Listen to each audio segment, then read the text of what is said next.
I was reading this article, very good article, which I'll get into right now. The church must not turn a blind eye to the impact of mass migration on Britain.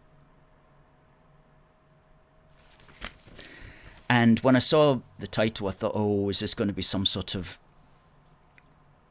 apology for mass immigration? But it's quite the opposite. It's by Lord Carey, former Archbishop of Canterbury, and he does seem a very sensible man, very sensible. Something I just want to mention, though, he's talking about immigration and how Britain's a welcoming country and that we've been composed of immigrants over many hundreds of years. Well, not really, to be frank with you, but I know where you're coming from. In fact, that reminds us we must get this article out. We wrote this big, long history of immigration to Britain, and we need to repurpose it for the website, and we must do that. We'll do that this coming week. Anyway, he goes, as an example, he says, my paternal grandfather came from County Cork in Ireland at the beginning of the last century, seeking work and settling down here. That's not immigration, right? If you were an Irishman at the beginning of the 20th century and you came to Britain, you're not an immigrant. Because prior to the 6th of December 1921,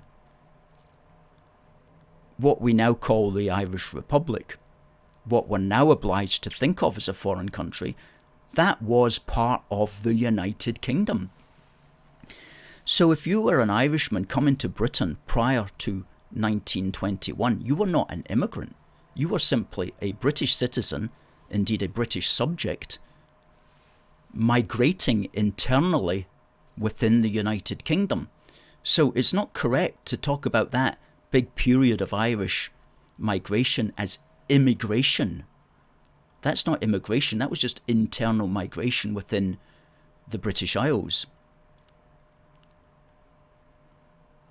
And